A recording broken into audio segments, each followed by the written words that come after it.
இன்றுதான் அவளின் ஆன்மா சாந்தியடையும். 11 ஆண்டுகள் நீண்ட காத்திருப்புக்குப் பிறகு நீதி இறுதியாக வென்றுள்ளது.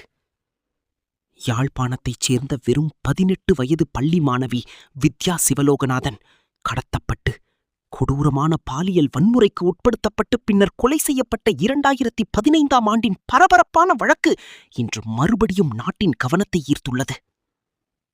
இந்த அதிர்ச்சி சம்பவம் இலங்கை முழுவதையும் உலுக்கியது. ஒரு நிர்பராத மாணவியின் உயிரை பறித்த அந்த கொடூரம் பல ஆண்டுகளாக நீதிக்காக காத்திருந்த குடும்பத்தினரின் வலியை அதிகரித்துக் கொண்டே இருந்தது. 2017ஆம் ஆண்டு யாழ்ப்பாண மேல் நீதிமன்றம் இந்த வழக்கில் 7 பிரதிவாதிகளையும் குற்றவாளிகளாக அறிவித்து அவர்களுக்கு மரண தண்டனை விதித்தது.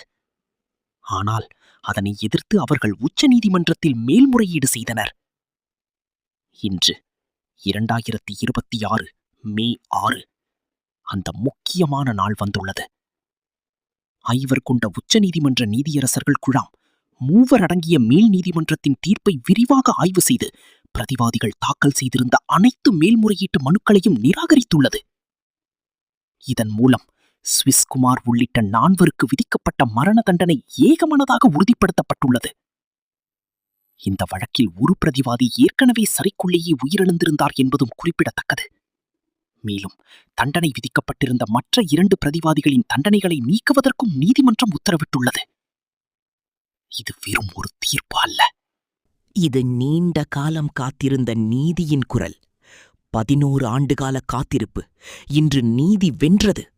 வித்யாவின் ஆன்மா இன்றுதான் முழுமையாக சாந்தியடையும்.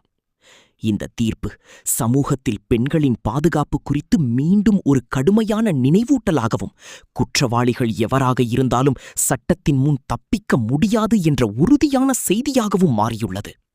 நீதி தாமதமாகலாம், ஆனால் அது மறுக்கப்படாது.